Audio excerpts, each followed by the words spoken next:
सल्ला घेण्यात आला डॉक्टर बेनहर पवार, किंवा पूर्ण नाव पाहिजे तुम्हाला, डॉक्टर बेनहर शलमोन पवार. पदाची गरज नाही, कारण ते आपण नंतर करू शकतो, पण त्यांचं पूर्ण नाव लक्षात ठेवा. डॉक्टर बेनहर शलमोन पवार, माजी विभाग प्रमुख आहेत ते, मानसशास्त्र विभाग, उत्तर महाराष्ट्र विद्यापीठ. नाही, त्यांचं हे एक्सपर्ट ओपिनियन आहे. त्याचं कारण असं, बेनहर सर हे लेखक पण आहेत, हे विसरू नका. त्यांनी काही पुस्तके शालेय आणि महाविद्यालयीन अभ्यासक्रमासाठी लिहिलेले आहेत, म्हणून ते शिक्षण तज्ज्ञ पण आहेत. म्हणून तुमच्या इथे अशी नोंद ही काम येणार आहे की तुम्हाला तज्ज्ञांच्या सल्ल्यामध्ये जे मैले आहेत विद्वान, जे झाले आहेत विद्वान, त्यांचं तुम्ही सर्व ऐकलं, पण ते हयात नाही, तुम्ही त्यांना भेटू शकत नाही. मग अशा वेळेला काय करायचं आहे, त्या तोडीचं समतोल असणारं कोणीतरी असू शकतो आपल्यामध्ये, त्याचा सल्ला घेणे आणि समज. धन्यवाद सर. खरं तर सकाळपासून तुमचं हे जे अध्ययन आहे ते चाललेलं आहे आणि हा शेवटचा टप्पा आहे, थोडा वेळ आहे. पण मी त्या दृष्टीने काळजी घेतो की थोडक्यात मला जे काही सांगायचं आहे, म्हणजे महत्त्वाच्याच ज्या गोष्टी आहेत त्या मी तुमच्यासमोर मांडतो. तसं सकाळी सर बोलले, विषय हा व्यापक आणि शिवाय जटिल आहेत आणि त्यामुळे तो लक्षात येणं हे थोडं अवघड जातं. आणि ह्याच्या व्यतिरिक्त आता तुमचं जे काही सेटअप आहेत, ज्याला आम्ही मनोन्यास असा शब्द वापरतो, हा तुमचा थिओलॉजी नाही का, किंवा ईश्वर परिज्ञानशास्त्र ह्याचा आहेत. आणि पटकन तिथून सायकोलॉजीकडे येणं थोडंसं अवघड होतं. पण अवघड ज्या गोष्टी आहेत, अवघड जे काही शब्द आहेत ते मी टाळून सोप्या शब्दांचा वापर करून ही जुजबी माहिती तुम्हाला देण्याचा प्रयत्न करणार आहेत. थोडासा मागचा संदर्भ आपण घेऊ. वर्षभरापूर्वी आपण डॉक्टर सिगमंड फ्राईड यांचं मन, किंवा ज्याला प्राण हा शब्द मी वापरला होता, ही संकल्पना घेऊन काही मुद्द्यांची मांडणी मी आपल्यासमोर केली होती. आणि खरं तर सिगमंड फ्राईड यांना अल्पावधीत सांगणं हे योग्य तर नव्हेच खरं, कारण तेवढ्या अल्पावधीत ह्या सर्व काही गोष्टी पूर्ण होऊ शकत नाही.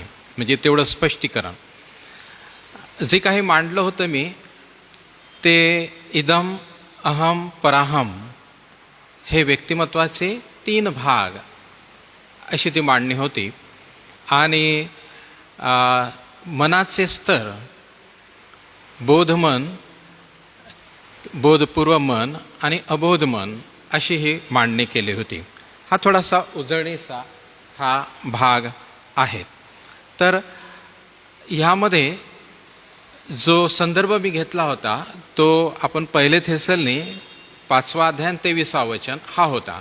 पण आज मी जो संदर्भ घेत आहे तो रोमकरासपत्र 12वा अध्याय 1 आणि 2 वचन. आता ह्यामध्ये जीव हा शब्द वापरलेला आहे, ज्याला प्राण असाही शब्द आपण वापरू शकतो. तर ह्या प्राणामध्ये किंवा जीव नाही का, ह्यामध्ये कोणकोणत्या गोष्टींचा समावेश होतो हे संदर्भामध्ये घेऊन मग मनाचं नवीनीकरण म्हणजे काय आहे या मुद्द्याकडे मी येणार आहे. तर इथे वेगवेगळी नावं ही वापरलेली आहेत. जसं आत्मा, ज्याला न्यूमा नाही का असा शब्द आहे, किंवा मग सोल हा एक शब्द आहे, ज्याला सुके असा शब्द वापरला आहे सरांनी, आम्ही त्याला सायके असा शब्द वापरतो. तर हे वेगवेगळ्या संज्ञा वापरल्या गेल्या आहेत ह्या संकल्पनांच्यासाठी. तर आता ह्यामध्ये प्रामुख्याने जो जीव आहेत, प्राण आहेत, त्याच्या संदर्भात आपल्याला विशेष विस्ताराने थोडंसं मांडणी करायची आहे. तर हा जो जीव आहे, ज्याला आपण प्राण असं म्हटलेलं आहे, मग प्राणामध्ये मन म्हणजे माइंड आणि प्राणामध्ये विल म्हणजे इच्छा आणि इमोशन म्हणजे भावना. प्राण ही मुख्य संकल्पना, यामध्ये मन, इच्छा आणि भावना किंवा माइंड, विल आणि इमोशन ह्या गोष्टी आहेत. आता जेव्हा आपण मन ह्याकडे येतो, तर मन म्हणजे काय हे सांगणं अत्यंत अवघड आहे. जे आपल्या आधी जे फिलॉसॉफर्स होते त्यांना हे काही सांगता आलं नाही आहे. आणि मुळात सायकोलॉजी हा मनाचा अभ्यास करणारं, आत्म्याचा अभ्यास करणारं असं शास्त्र होतं, परंतु त्याच्या व्याख्येतही बदल करून मनाचा नव्हे पण मनाच्या कार्याचा अभ्यास असं त्याची व्याख्या केली गेली. म्हणजे काय करायचं, तर कार्यावरून त्या संकल्पनेच्या बाबतीत अभ्यास करायचा आहे. जसं की पेन म्हणजे काय, जो लिहितो, ज्याच्याने लिहिता येतं तो पेन, आणि ज्याच्याने लिहिता येणार नाही तो मग तो पेनच नाही. म्हणजे त्याचं कार्य. मग मनाचं कार्य कोणतं, तर वर्तन आहे, बिहेवियर. मग वर्तनाचा अभ्यास करायचा आणि त्यावरून मनाचं स्वरूप समजून घ्यायचं, अशी संकल्पना हे पुढे आलेली आहे.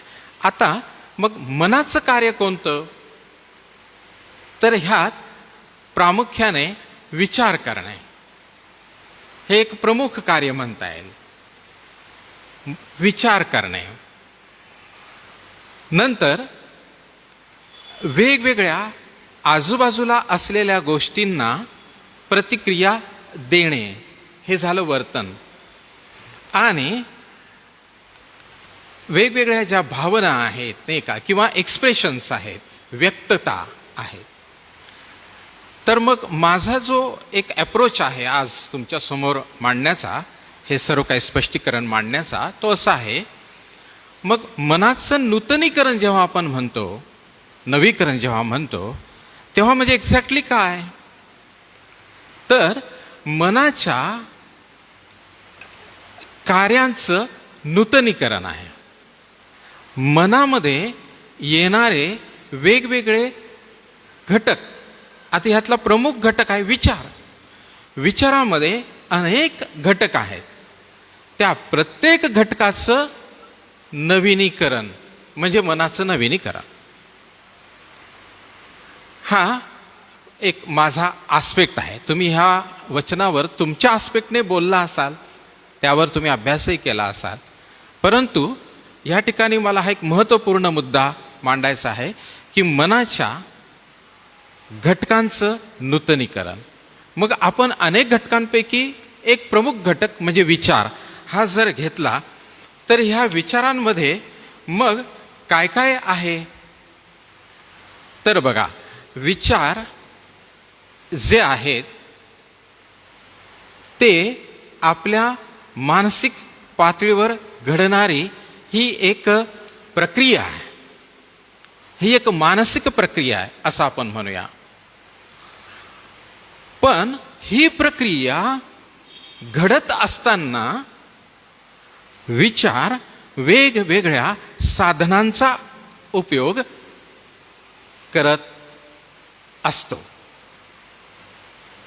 विचार ही जी काही मानसिक प्रक्रिया घडते, ती घडताना वेगवेगळ्या साधनांच्या साह्याने ती घडते.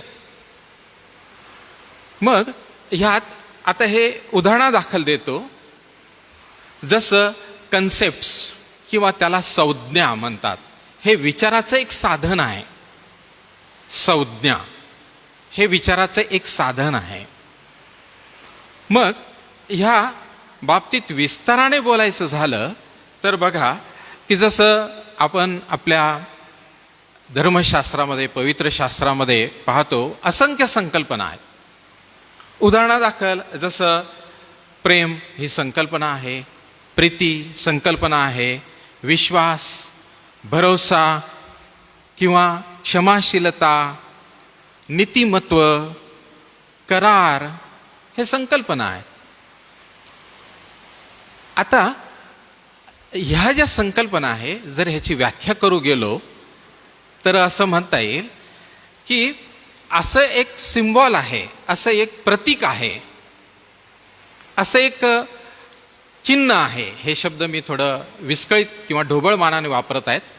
असं एक प्रतीक आहे, चिन्ह आहे की ज्याच्यामध्ये दोन किंवा दोनापेक्षा अधिक गोष्टीतील साम्यता व्यक्त होते, त्याला म्हणायचं संकल्पना. आता ही जी संकल्पना आहे ही घेऊन विचार आपली प्रक्रिया पार पाडत असतं. आता ह्यात काही गोष्टी थोडंसं काळजीपूर्वक मी तुमच्यासमोर मांडण्याचा प्रयत्न करणार आहे. ते असे आहे की होतंय काय माहिती आहे का, की ह्या संकल्पनांची मांडणी किंवा ह्या संकल्पनांचा अर्थ जोपर्यंत तुम्ही काळजीपूर्वक घेत नाही तोपर्यंत तुम्ही तो काळजीपूर्वक मांडू शकत नाही. ओके. दुसरा भाग, जेवढ्या काळजीपूर्वकरित्या तुम्ही ही संकल्पना मांडता तेवढ्याच काळजीपूर्वकरित्या समोर बसलेला मंडळीचा सभासद ती तो घेतो का याला महत्त्व आहे. आज थोडंसं हीच गोष्ट आपल्याला दिसते की आपण आपल्या पातळीवर ह्या संकल्पना काळजीपूर्वक मांडतो, पण बसलेला सभासद मात्र त्या काळजीपूर्वक घेत नाही आणि खूप मोठ्या आशीर्वादाला तो मुकतो. ह्या संकल्पनांचा वापर तुमच्या बोलण्यामध्ये इतक्यांदा आलेला आहे, इतक्यांदा येणार, इतक्यांदा येत असतो की त्या वापरून वापरून गुळगुळीत झालेल्या आहेत. परिणाम श्रोत्यांना त्याचं महत्त्व वाटेनासं झालेलं आहे आणि तो जसा येतो तसाच तो जातो, काहीही तो घेऊन जात नाही. माझा ह्यातला मुद्दा असा आहे, जो मी नंतर सारांश रूपाने पण मांडणार आहे. तो मुद्दा असा आहे मित्र हो, की जेव्हा व्यक्ती, आता ज्या 5 गोष्टी तुम्ही पाहत होता नाही का, की सुवार्ता वगैरे वगैरे ह्या ठिकाणी आणि मनाचं नूतनीकरण येथपर्यंत आला होता, तर जेव्हा पहिले ख्रिस्ताची ओळख होते, ती ओळख झाल्यानंतर पवित्र आत्मा किंवा तारण प्राप्ती, पवित्र आत्म्याचा प्रवेश होणे आणि त्या ठिकाणी मग पुढे नूतनीकरणाची प्रक्रिया होणं आवश्यक आहे. परंतु त्यापूर्वी सुद्धा एक महत्त्वाची गोष्ट ही आहे की प्रत्येक तारण पावलेल्या व्यक्तीचं ख्रिस्ताशी संरेखन होणं आवश्यक आहे. आता हे संरेखन म्हणजे काय, ह्याला इंग्रजीत अलाइनमेंट शब्द आहे. संरेखन, संरेखन, सला अनुस्वार, रे ख न, न नळाचा, हा संरेखन असा शब्द वापरता येतो. संरेखन याला इंग्रजी शब्द आहे अलाइनमेंट. आता हे अलाइनमेंट कसं आहे की जेव्हा व्यक्ती ख्रिस्ताशी त्याचं अलाइनमेंट होतं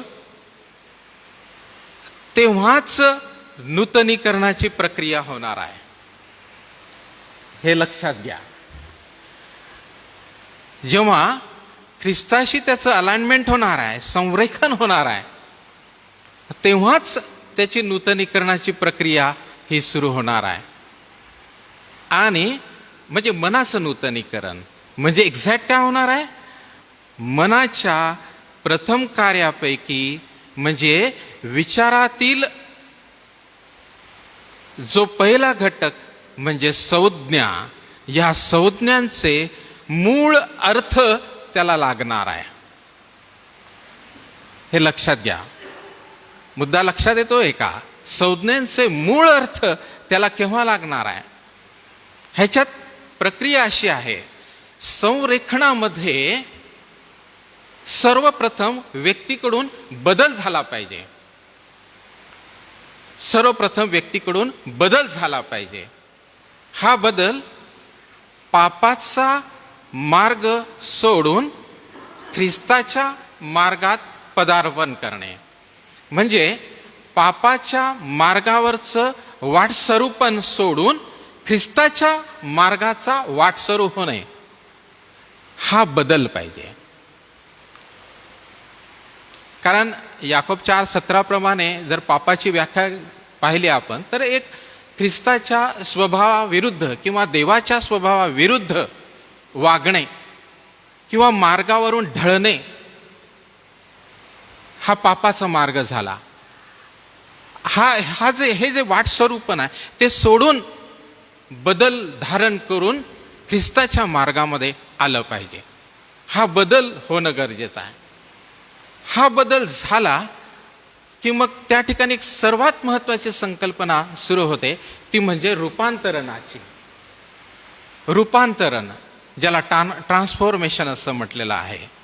ते रोम 12:1-2 मध्ये हा शब्द आलेला आहे, नाही का, की जगाबरोबर तुम्ही समरूप होऊ नका, तर मनाच्या नवीकरणाने स्वतःचं रूपांतर होऊ द्या. तर हे जे रूपांतर आहे त्या ठिकाणी होत आहे. आणि रूपांतरामध्ये जी काही तो जो कॅटरपिलर आहेत, नाही का, त्याची जी प्रक्रिया आहे ती त्या ठिकाणी दिसते. पण त्याच्या बाबतीत मी एकच मुद्दा मांडून पुढे जातो वेळेच्या अभावाने. तो असा आहे की ह्या रूपांतरामध्ये व्यक्तीमध्ये होणारा बदल हा स्थायी आहे आणि अनुत्क्रमणीय आहे. बदल कसा पाहिजे? स्थानीय पाहिजे, तो स्थायिक पाहिजे, परमनंट पाहिजे. आणि अनुत्क्रमणीय, याला रिव्हर्सिबल, नॉन रिव्हर्सिबल, म्हणजे बदल जो असतो ना तो 2 दिशेने जाणार आहे. एक उलट्या दिशेने जाणार आहे आणि सुलट दिशेने म्हणजे पॉझिटिव्ह साईडला जाणार आहे. तर अनुत्क्रमणीय म्हणजे उलट्या दिशेने जाणारा बदल नव्हे, पुढे जाणारा बदल पाहिजे. तो रूपांतरामध्ये अपेक्षित आहे. आलं लक्षात? आणि मग ह्या नवीनीकरणामध्ये तिसरी संकल्पना येते आहे. ह्याला एक फार वंडरफुल संकल्पना आहे बरं का सर. याला म्हटलेलं आहे पुनर्संघातीकरण. पुनर्संघातीकरण. हा, नाही, संघात, पॅटर्न, संघात असा तो शब्द. हा, याला पुनर्संघातीकरण म्हटलेलं आहे. ही संकल्पना पहिले तुम्ही समजून घ्या, बाकीच्या गोष्टी समजतील. संघात म्हणजे काय? पॅटर्न आहे, ठरलेला आहे. जे काही आहे ते ठरलेलं आहे. इथे अपेक्षित आहे जे ठरलेलं आहे त्याला बदलून त्याचं पुनर्संघातीकरण करणे. याला इंग्रजीमध्ये रिकॉन्फिग्युरेशन, हा असा तो शब्द आहे. पुनर्संघातीकरण करणे.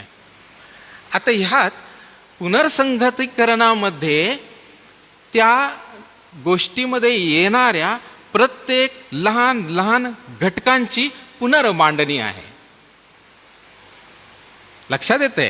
पुनर्संघातीकरणामध्ये त्या गोष्टीत येणाऱ्या छोट्या छोट्या घटकांची पुनर्मांडणी आहे. आता माझ्या मुद्द्याकडे मी येतो. आता बघा, विचारामधला पहिला घटक आहे संज्ञा.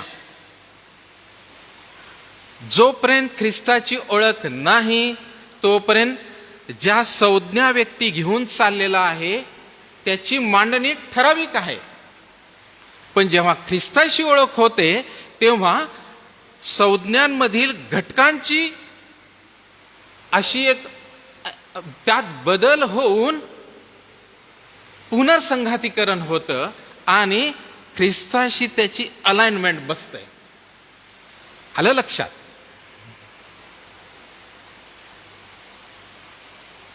तसा विचारातला दुसरा घटक आहे आणि तो आहे चिन्ह. चिन्ह, ज्याला सायन्स, नाही का, विचार चिन्हांचा वापर करून आपली मानसिक प्रक्रिया करत असते. चिन्हांच्या साहाय्याने आपण विशिष्ट गोष्टी ह्या ओळखत असतो. मी तुम्हाला काही उदाहरणं देतो म्हणजे आपल्याला हे समजणं अधिक सोपं होईल. मोशेची काठी कशाचं चिन्ह आहे? हे एक चिन्हाच्या स्वरूपात आहे. किंवा सरांनी आता येशूने द्राक्षाचा आपलं पाण्याचा द्राक्षरस केला, हे एक चिन्ह आहे. कशाचं चिन्ह आहे? की हे दैवी सामर्थ्याचं एक चिन्ह आहे, नाही का? किंवा मोशेची काठी जर विचारात घेतलं तर मग ते देवाची उपस्थिती त्याच्याबरोबर आहे, ह्याचं एक चिन्ह आहे. पण ह्या चिन्हांचा अर्थ व्यक्तीला केव्हा कळतो माहिती आहे का?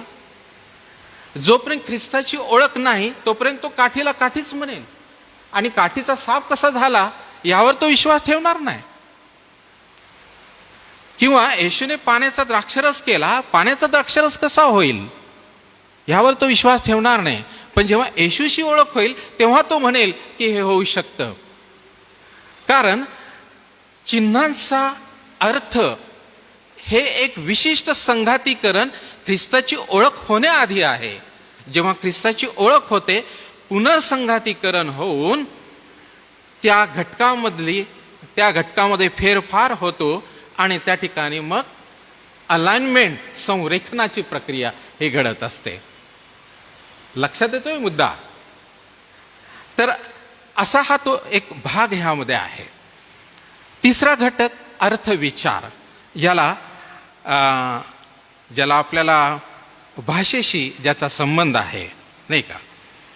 किंवा भाषेचा अर्थ, आणि ह्यामध्ये अनेक गोष्टी आहेत. तुम्ही अभ्यास करताना ग्रीक भाषेचा वापर करता, हिब्रू भाषेचा वापर करता, आणि त्याच्याद्वारे विविध त्या संकल्पना आहेत त्या तुम्ही समजून घेत असता. एकच मुद्दा मला ह्या ठिकाणी मांडायचा आहे प्रियांनो. संघातीकरणामध्ये ह्या गोष्टीचं स्वरूप विचारात घेता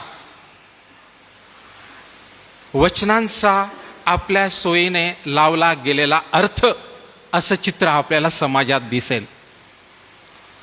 पण जेव्हा पुनर्संघातीकरण होते ना, तेव्हा काय होतं माहिती आहे का? त्या वचनांचा योग्य तो अर्थ लावण्याची प्रक्रिया आपल्या विचार प्रक्रियेमध्ये घडू लागते. विविध प्रकारच्या कल्टची निर्मिती कशी झाली असावी, कारण वचनांचा गैरअर्थ लावला गेला, बरोबर आहे की नाही? किंवा वचनांचा आपल्या सोयीने अर्थ लावला गेलेला आहे, आणि त्यातून म्हणजे एक प्रकारे असं समजा की ख्रिस्ताची ओळख होण्याआधी सैतानाकडून केले गेलेले हे सर्व डावपेच आहे. वचनांचे वेगवेगळे अर्थ, आपल्या सोयीने अर्थ, अपूर्ण अर्थ वगैरे वगैरे, ह्या सर्व काय गोष्टी. पण जेव्हा रिकॉन्फिग्युरेशन होतं त्यावेळी व्यक्ती त्याच्या मूळ अर्थाकडे हा येत असतो. उदाहरणादाखल मी काही गोष्टी आपल्यासमोर मांडलेल्या आहेत. तर विचारामध्ये साधारणत संकल्पना हे विचाराचं एक साधन आहे. प्रतीक, चिन्ह, शब्द किंवा भाषा, अंतर्ज्ञान, ज्याला इंट्युशन म्हणतात, अंतर्ज्ञान हा एक विचाराचा घटक आहे. औपचारिक तर्क, याला फॉर्मल लॉजिक असं म्हणतात, हा सुद्धा एक विचाराचा घटक आहे. सेमॅन्टिक्स, अर्थविचार, हा एक विचाराचा घटक आहे. स्वैच्छिक इच्छानुवर्ती तर्क, याला व्हॉलंटरिस्ट लॉजिक असं म्हटलं जातं. प्रतिकात्मक तर्क हा एक त्याचा भाग आहे. प्रशिक्षित अंतर्ज्ञान हा एक त्याचा भाग आहे.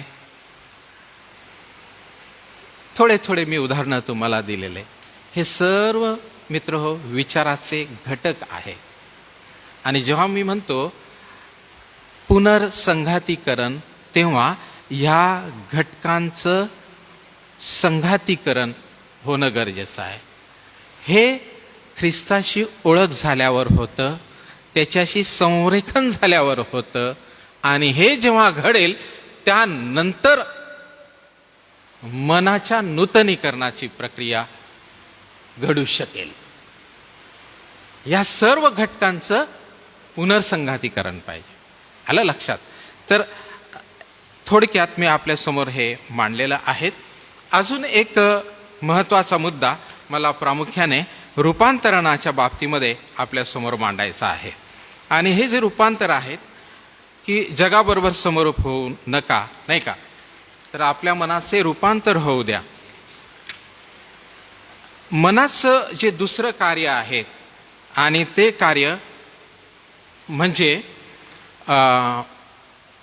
आजूबाजूच्या गोष्टींना प्रतिक्रिया देणे. हे कसं घडतं? आता हे आणि वर्तन याचा जवळचा संबंध आहे. बघा, आता आपल्याला देवाने पंच ज्ञानेंद्रिय दिलेली आहेत. याचा उल्लेख सर वारंवार करतात. कान, नाक, डोळा, जीभ आणि त्वचा ही ती इंद्रिय आहेत. ह्या इंद्रियांनी आपल्याला जगाविषयीचं ज्ञान मिळतं, म्हणून ही ज्ञानेंद्रिय आहेत, सेन्स ऑर्गन आहे. जर ही सर्व ज्ञानेंद्रिय निकामी झाले तर आजूबाजूला असलेल्या व्यक्ती, रंग, रूप, आकार, ध्वनी, थंडपणा, शीतपणा किंवा उष्णता, गंध, चव काही कळणार नाही. म्हणजे स्थिती कशी होणार? मृतवत. आलं लक्षात?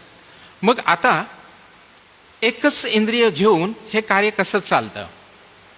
जसं की उदाहरणार्थ कान आहे. कान ऐकण्याचं काम करतो. उदाहरणार्थ जेव्हा मी बोलतो, बोलल्यानंतर वातावरणामध्ये जे धूलिकण आहेत त्या माध्यमात, हे एक माध्यम आहे, लहरी निर्माण होतात, ध्वनीच्या लहरी निर्माण होतात आणि ही लहर तुमच्या कानापर्यंत येते. कानाच्या पाळ ज्याला म्हणतात त्याला ती आदळते. कानाची पाळ ह्याची रचना विशिष्ट आहे, त्याला ती आदळते. विशिष्ट ध्वनी कानामध्ये पडदा आहे, त्याला तो जाऊन आदळतो. तो आदळला की त्याच्यात कंपनं होतात. ती कंपनं त्या पडद्याला लागून असलेल्या घन, ऐरन आणि रिकीब अशा 3 प्रकारची छोटी छोटी हाडं आहेत.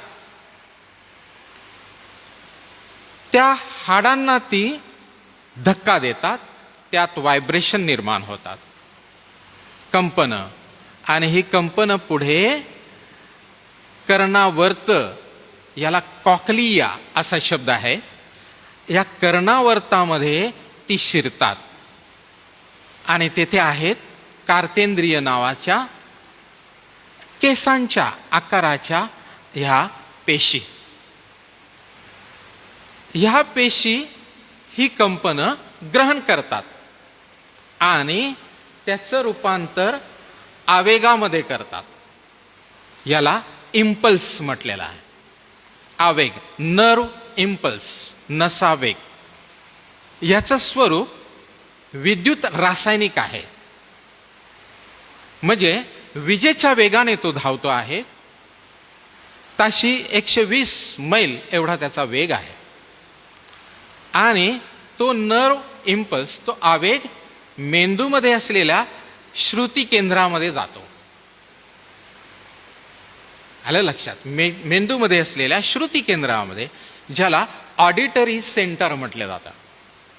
आणि तेथे मेंदू त्या आवेगाला अर्थ लावतो. निसर्गाची, देवाची अशी किमया आहे, मी बोलतो आणि काही क्षणात त्याचा अर्थ तुम्हाला कळतो. पण या संपूर्ण कालावधीत काय काय घडतं ते बघा. मग हा जो अर्थ लावणे आहे याला म्हटलेला आहे संवेदन, हे परसेप्शन आहे. म्हणजे सुरुवातीला फक्त वेदन आहे, वेदन सेन्सेशन, मग त्याला अर्थ लावणे आहेत आणि त्याचं रूपांतर संवेदनामध्ये होत आहे. म्हणून संवेदन जे असतं ना ते तुमच्या दृष्टीने फार महत्वाचं आहे. का महत्वाचं आहे मी सांगतो तुम्हाला. कसं असतं माहिती आहे का, की समोर बसलेल्या प्रत्येक व्यक्ती हा युनिक आहे. त्याचा आवाज बोलणं हे सुद्धा युनिक आहे, त्याचं सर्व इंडिव्हिज्युअलिटी युनिक आहे. तो बसताना कशा प्रकारच्या मेंटॅलिटीमध्ये येणार आहेत काही सांगता येत नाही. आणि जेव्हा तो येतो एक विशिष्ट त्याची मानसिकता घेऊन त्या ठिकाणी येतो.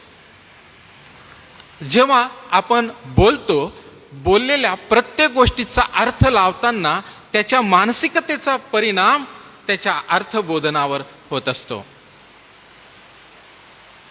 मग जसं ही कानाची ऐकण्याने घडणारी पुढची प्रक्रिया, तसं पाहण्याने सुद्धा ही संवेदनाची प्रक्रिया घडते. चव घेण्याने सुद्धा संवेदनाची प्रक्रिया घडते. त्वचेच्या येणाऱ्या अनुभवाने सुद्धा प्रक्रिया घडते. म्हणून आपल्या प्रत्येक व्यक्तीमध्ये असं एक पिंड निर्माण झालेलं आहे, असं एक ढाचा निर्माण झालेला आहे की प्रत्येक आपल्याकडे येणारी गोष्ट या इंद्रियांच्या मार्फत या गोष्टीचा अर्थ आपण त्या ढाचा किंवा त्या गोष्टीच्या अनुषंगाने लावण्याचा प्रयत्न करत असतो. त्याला मी ते मागे सरांशी बोलताना मत्त्याच्या पुस्तकामध्ये की चांगला नाही का शहाणा मनुष्य आपल्या भांडारातून चांगल्या गोष्टी काढतो असं एक ते वचन आहे. हे जे चांगलं भांडार आहेत ना हे ते एक पिंड आहे, तो एक भांडार आहे त्या व्यक्तीच्या मनामध्ये निर्माण झालेलं. हे कसं निर्माण झालं? हे त्याच्या आईवडिलांच्या शिक्षणातून. हे कसं निर्माण झालं? हे त्याला मिळालेल्या संडे स्कूलच्या शिक्षणामधून, त्याला मिळणाऱ्या वातावरणातून. त्याच्यामुळे प्रत्येक व्यक्तीचा हा भांडार हा देवाच्या गोष्टींना प्रतिसाद देणारा असा जर निर्माण झाला तर ही नवीनीकरणाची प्रक्रिया हा काय वंडरफुल आणि इतकी फास्ट घडेल की आश्चर्यकारकरित्या घडेल. पण ते तसं होत नाही, कारण हे भांडार यामध्ये सैतानानेच बऱ्याच गोष्टी भरणा करून भांडार फुल्ल करून ठेवलेला आहे. ओके, तर सांगायचं तात्पर्य असं आहे की ह्या संपूर्ण प्रक्रियेला आपण वर्तन असं म्हणतो. हे जे वर्तन आहे प्रियांनो, ह्या वर्तनाचं रूपांतर व्हायला पाहिजे. रूपांतराची प्रक्रिया मला असं वाटतं जो शब्द वापरलेला आहे तो त्या ठिकाणी कुठेतरी वापरलेला दिसतोय. ओके, तर हा एक भाग ह्या ठिकाणी होता. आणि दुसरा एक भाग तिथे आहे तो म्हणजे मानसिक वयाचा. सरांनी त्याचा उल्लेख केला.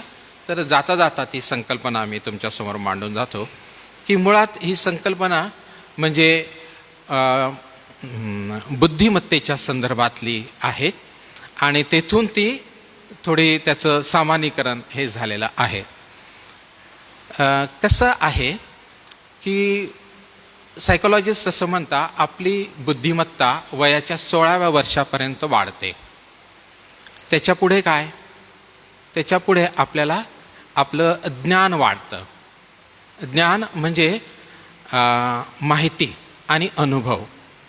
बुद्धी नाही वाढत. बुद्धी म्हणजे इंटेलिजन्स आहे. इंटेलिजन्स म्हणजे ही मातापित्याकडून मिळालेली ही एक संपदा आहे, एक क्षमता आहे. मग मानसशास्त्रज्ञ काय करतात की त्यांच्याकडे चाचण्या आहेत. मुलांच्यासाठी ठराविक पद्धतीच्या चाचण्या, तरुणांसाठी ठराविक, प्रौढांसाठी ठराविक अशा आहेत. समजा आता एक 8 वर्षाचा मुलगा आहे आणि त्याला आपण एक चाचणी दिली की ज्याच्यामध्ये 10 प्रश्न आहे आणि ती चाचणी त्यांनी सर्व सोडवली. ती चाचणी स्पेशली 8 वर्षाच्या मुलांसाठीच तयार केलेली आहे आणि सर्वच्या सर्व ती त्याने सोडवली. तर त्याचं वय 8 वर्ष आणि त्याचं मानसिक वयही 8 वर्ष येईल. पण उदाहरणार्थ एखाद्या 8 वर्षाच्या मुलाने त्याला दिलेल्या चाचणीतील 10 प्रश्न सोडवले, समजा आणखी 2 प्रश्न त्यामध्ये एक्स्ट्रा आहेत, ते तो सोडवू लागला. सोडवता सोडवता त्याने 2 प्रश्न त्यातले आणखी एक्स्ट्रा सोडवले, आणखी पुढे प्रश्न आहे ते त्याला सोडवता आले नाही. तर मग त्याने सोडवलेले 10 प्रश्न, पुढे त्याने आणखी 2 प्रश्न सोडवलेले आहेत, तर प्रत्येक प्रश्नाला 2 महिने असा त्याचा स्कोअर दिला जातो. 2 प्रश्न सोडवले म्हणजे 4 महिने, म्हणजे मग त्याचं मुळात वय 8 वर्ष 4 महिने असं त्याचं मानसिक वय झालं. आलं लक्षात? ह्याच्या एक्झॅक्ट उलट एखादा 8 वर्षाचा मुलगा आहे, त्याला आपण चाचणी देत आहोत, 10 प्रश्न त्याने ॲटलिस्ट सोडवले पाहिजे, पण त्याने त्याच्यापैकी समजा 5च प्रश्न सोडवले किंवा मानूया 8च प्रश्न सोडवले, तर त्याचं मानसिक वय, त्याचं शारीरिक वय 8 वर्ष आहे. जरी त्याचं शारीरिक वय 8 वर्ष, तरी त्याचं जे टार्गेट अचिव्हमेंट होतं 10 प्रश्न, तेवढे तिथपर्यंत तो जाऊ शकलेला नाही. म्हणून त्याचं मानसिक वय 8 वर्ष येणार नाही, 8 पेक्षा त्याचं खाली येईल. म्हणून आपण हे पाहतो की वय जास्त होतं, पण त्याचं ग्रास्पिंग पॉवर, अंडरस्टँडिंग हे मात्र त्याची लेवल कमी असते. तर अशा वेळी त्याला दोष दिला जातो, त्याला रागावलं जातं.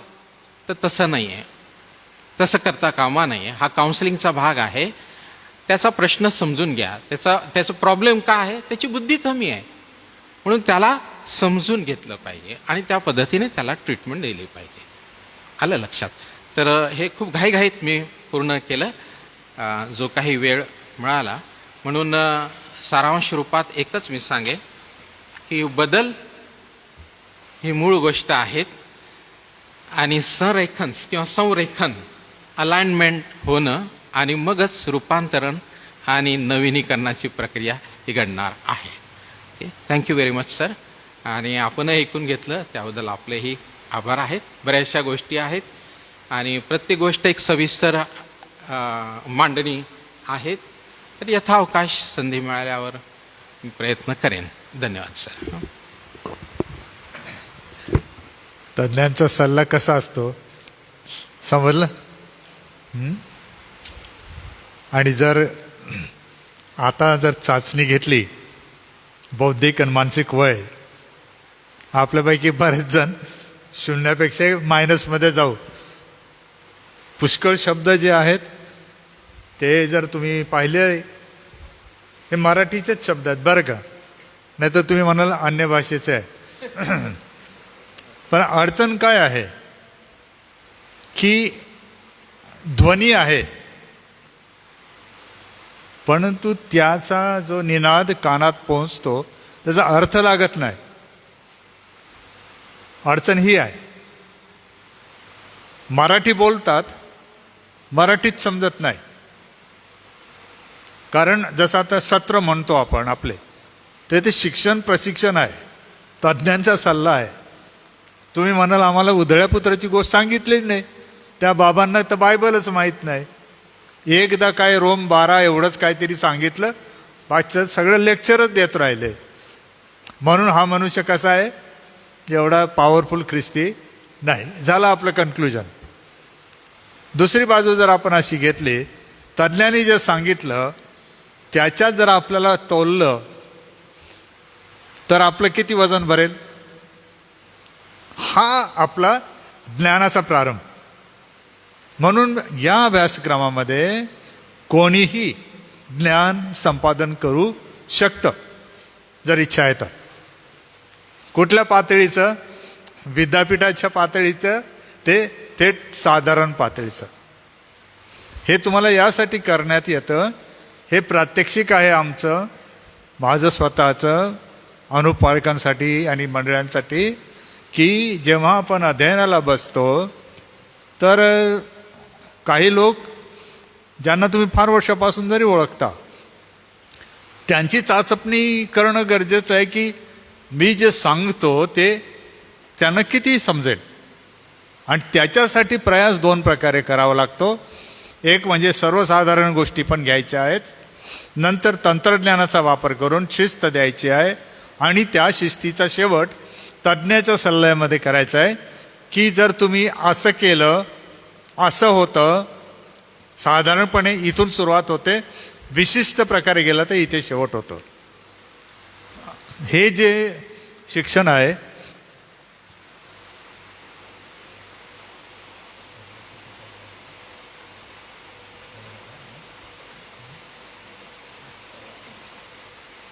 मग नाही सांगत.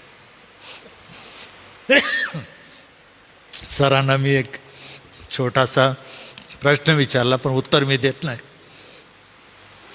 सर जे शिक्षण देत होते विद्यापीठात त्या मानाने त्यांना मिळणारं वेतन काही लाखामध्ये होतं.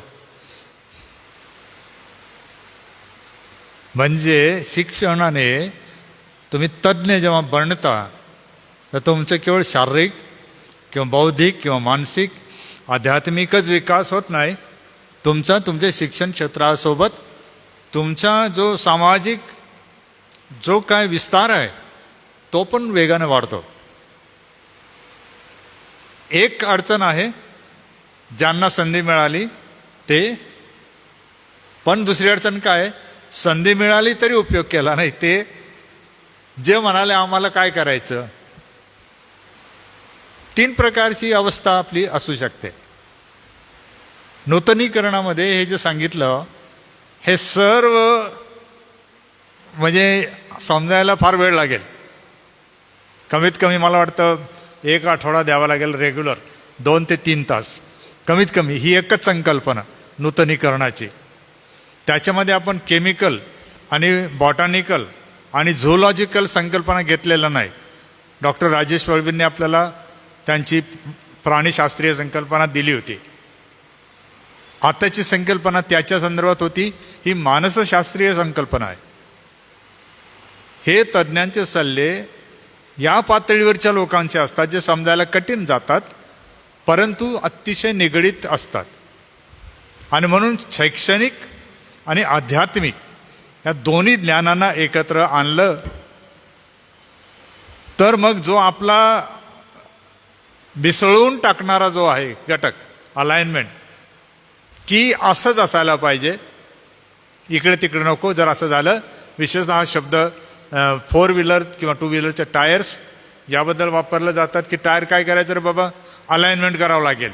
का, एका रेषेत ते जात नाहीत, त्यामुळे टायर खराब होतं, बॉडी मार खाते, बराच प्रॉब्लेम येतो. तर ते अलाइनमेंट करून घ्या, म्हणजे एका रेषेत चारही असले पाहिजे, बरोबर, उभे असे आडवे असे. मग ते मशिनरी आहे. हां, ॲक्च्युली हा आमचं कॉग्नेटिव्ह सायकोलॉजी असा एक भाग आहे जो 70च्या दशकामध्ये उदयास आलेला विषय आहे. आणि हा विषय आम्ही 100 मार्कांच्यासाठी अभ्यासत होतो. त्या विषयामध्ये ह्या सर्व संकल्पना येतात. विशेषतः त्याचं स्वरूप अमूर्त आहेत. सर्व ज्या संकल्पना अमूर्त स्वरूपाच्या आहेत. आणि हा एक माझा आवडीचा विषय होता. आणि ह्याचा एक संबंध अलीकडे मी हे लावण्याचा प्रयत्न करत आहे. एक कदाचित तुमच्याकडे ही संकल्पना असेल, कॉग्नेटिव्ह सीन, बोधात्मक पाप, अशी संकल्पना आहे की नाही आहे काय माहिती नाही. नव्याने ती माझ्या डोक्यात आलेली आहेत. मी त्या अनुषंगाने विचारसुद्धा करायला लागलेलो आहे की हे एक्झॅक्टली जाणून केलेले पाप असं म्हणतात. हां, जाणणे शब्द आहे. जाणणे, बरोबर, किंवा ज्याला आम्ही त्याला बोधात्मक शब्द वापरतो असा बोधात्मक पाप, की जे एक जे हवाबाईच्या बाबतीमध्ये सैतानाने केलं की एक बोध पातळीवर गोंधळ निर्माण करणे, विचारातला हा गोंधळ निर्माण करून टाकायचा. सैतानाचं काम काय, अव्यवस्था निर्माण कर. म्हणून लोकांच्या मनात वैचारिक गोंधळ माजवायचा, असा माजवायचा की त्याला तो योग्य मार्गच दिसेनासा होतो. ही प्रक्रिया आपल्याही बाबतीमध्ये घडते. जेव्हा आपण एखाद्या दुकानात जातो, कपड्याच्या दुकानात आहे, त्याचं एक धोरण काय असतं, सेल्समन जो असतो ना, तो हे घ्या साहेब, हे घ्या साहेब, हे घ्या साहेब, तो इतका ढीग लावतो की आपल्यामध्ये एन्झायटी निर्माण करतो, अँक्शसनेस नाही का निर्माण करतो. आणि त्याच्यामुळे काय होतं की आपली डिसिजन मेकिंग, निर्णय प्रक्रिया कोलमडून पडते आणि आपण नेमकं नको ते करून बसतो, स्वस्ताचं घ्यायला जातो पण महागाचं घेऊन येतो असं. तर हे धोरण हे ह्या बोधनिक गोंधळ आणि त्यातून बोधनिक पाप, cognitive scene. Sir thank you sir. सरांना देव आयुष्य देव, तुमच्या पिढीपर्यंत पोहोचो. कारण मला जर तुम्ही विचाराल तर मी कुठे जातो तर मी अशी प्रतिक्रिया देतो, तुम्हाला ठाऊक नाही आमच्या पाठीशी कोण प्रकारचे कशा प्रकारचे विद्वान आहेत असं. कारण सर्वांना असं वाटतं की ते कोण, त्यांना काही नाही माहिती. त्याचं कारण असू शकतात की आपली प्रगती करण्याची क्षमता कोणत्या तरी कारणाने खुंटलेली आहे, किंवा स्पर्धा करू शकत नाही आपण म्हणून आहे. की आपण अनेकदा सांगतो की चुकणं हा मुद्दा नाही आहे, शिकणं मुद्दा आहे. आणि करू शकतो जर तुम्ही ठरवलं तर. पण या सर्व शिक्षणामध्ये महत्त्वाचा दुवा सांगितला, ख्रिस्त नाही हे काही घडत नाही. ख्रिस्ताची ओळख खऱ्या जीवनाची ओळख असा त्याचा अर्थ आहे. काही शब्द तुम्हाला आठवले? अर्थबोध कशामध्ये होता? अभ्यास केला ना तुम्ही, फ्रँकलिन इन्स्टिट्यूटमध्ये पण केला ना, शिकवलं ना तुम्हाला. अवलोकनात्मक पद्धत, inductive Bible study method, observation, interpretation, application. मेंदू किंवा आपली जी मूळ मानवाची जी शक्ती आहे अर्थबोधनाची, तिच्यावर जेव्हा हल्ला होतो तर तिला पुनर्जागृती किंवा पुनर्निर्मिती ख्रिस्त करतो. मी तुम्हाला मागे सांगितलं, आठवण आणि साठवण तो ते करतो. म्हणून ख्रिस्त केंद्रस्थानी या चक्राच्या पण आहे. कारण हे सतत आहे, हे सरळ दिशेचं नाही, एका रेषेत जाणारं नाही, हे चक्राकार आहे, आवर्तनं आहे त्याच्यामध्ये. तर हे सांगायला, आणि हे रेकॉर्डेड आहे, तर आपल्याला असू द्या, आपल्या मंडळानं याचा उपयोग होईल. आम्ही सरांचे आभार मानतो की त्यांनी सकाळी पण वेळ दिला, त्यांनी आता पण वेळ दिली. आणि आम्ही उत्तर महाराष्ट्र विद्यापीठाला धन्यवाद देतो, कारण त्या विद्यापीठाने डॉक्टर बेनहर पवारसारख्या एका विद्वान माणसाला आपल्या क्षेत्रामध्ये नुसतंच आणलं नाही, पण वाढवलं, घडवलं, उपयोग केला आणि प्रचंड मोठ्या प्रमाणावर त्यांनी विद्यापीठाच्या विकासामध्ये हातभार लावला. म्हणून आज ते आपल्यामध्ये आहेत. आनंद वाटतो मला. सोबत त्यांचं अभिनंदन की आपण आमच्या संस्थेचे विश्वस्त बनलात, म्हणून पण आम्ही आनंद करतो. कधी पार्टी व्हायची तर होऊन जाईल, काही प्रॉब्लेम नाही. परंतु आनंद वाटतो ना तुम्हाला, मलाही फार आनंद वाटतो की देव स्थित्यंतर, ट्रान्झिशन्स कशा आणतो तुमच्या जीवनात तो आणेल, घाबरू नका. पण हे ज्ञान संपादन करा, घडवा. कोणी बोलला ना एकदम सांगायचं, बंधू थांब, हे कोणी सांगितलंय माहिती आहे? आमचे शेजारी हे आमचे प्राध्यापक होते. काय सांगता तुम्ही आम्हाला? देऊ तुम्हाला पत्ता, फोन नंबर देऊ, बोला त्यांच्याबरोबर. ही जी धमक म्हणतो ना, ज्ञानामुळे आपल्यामध्ये एक ऊर्जा निर्माण होईल. आणि ही ऊर्जा तुम्हाला काय करते, मला काय करते? प्रेरणा देते की आपण अशा प्रकारे कौशल्य संपन्नता संपादित करावी. हा अभ्यासाचा उद्देश तो पण आहे. आणि माझी आशा आहे की आपण यापेक्षा पुढे जाऊ येणाऱ्या दिवसामध्ये. आणि जेव्हा पण प्रभूची इच्छा असेल, आपल्याला संधी असेल, तर देवबाप डॉक्टर बेनहर पवारांना, डॉक्टर राजेश यांना आपल्यासाठी उपलब्ध करून देवो, त्यांना तो आशीर्वाद देवो. आपण समाप्तीकडे जाऊया. आजच्या सत्राबद्दल पुन्हा एकदा मी आपणा सर्वांचे आभार मानतो. माझी आशा आहे की आज तुम्हाला जरा कठीण गेलं असेल काही गोष्टीमध्ये, परंतु मला वाटतं तुम्ही खूप चांगलं काम केलं. आज निदान एक पद्धत तुमच्या लक्षात आली आहे. या आठवड्यामध्ये जितकं जमेल तितकं तुम्ही करा. त्याला फोटो करा किंवा PDF करा. तुम्ही मला किंवा अनुप पाळकांना, डेव्हिड आहे वगैरेंना तुम्ही द्या. डेव्हिड अळवी यांनी जर पुढचं काही अभ्यास केला असेल मला फॉरवर्ड करा तुम्ही, म्हणजे आपण पटापट ह्या गोष्टींची पूर्तता करू. आणि जर तुमची पूर्तता झाली, अगोदर काही झालेली आहे, ज्यांनी CMM केलं आहे, तर तुम्हाला मुंबई किंवा चेन्नईला आमंत्रण आहे. या आमंत्रणामध्ये स्वतःचा खर्च असल्यामुळे थोडा विचार करा आणि आनंदाने जा, अशी मी तुम्हाला विनंती पण करतो. पाळक साहेब.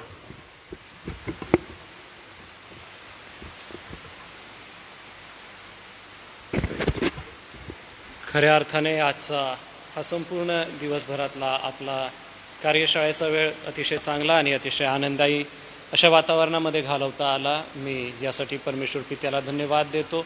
सोबतच ह्या सर्व कार्यासाठी रेव्हरंड जी जयकर पाळक साहेब यांनी केलेल्या सेवा कार्यासाठी, सोबतच डॉक्टर बेनहर पवार सर यांनी दिलेल्या मार्गदर्शनासाठी मी परमेश्वर पित्याचा आभार मानतो. थोडक्यात आपण प्रार्थना करूया व आपण आजची कार्यशाळा या ठिकाणी समाप्त करू. दयाळू देव बापा, आम्ही आभार मानतो आजच्या कार्यशाळेच्या या सुंदरशा कार्यक्रमासाठी, झालेल्या अध्ययनासाठी. प्रभू, आम्ही तुझी स्तुती करतो. असंच तुझं कृपेचं वर्धहस्त आम्हावरती ठेव व पवित्र वचनाची गोडी किती मोठी आहे व त्यामध्ये दडलेला अर्थ किती मोठा आहे हे आम्हाला समजून सांगण्यास आपली कृपा तू पुरवलीस. यासाठी आमचे अध्यक्ष महोदय SHS नंदुरबार, सोबतच रेव्हरंड जी जयकर पाळक साहेब, डॉक्टर बेनहर पवार व आज यासाठी उपस्थित असलेले सर्व आमच्या मंडळीतले सर्व प्रियजन, देवबापा सगळ्यांना तुझी कृपा आणि अनुग्रह तू दे. ही प्रार्थना तारणाऱ्या प्रभू येशू ख्रिस्ताच्या गोड आणि सुमधुर नावात केली म्हणून तो ऐक. आमेन. बरं, सर्वांना सलाम.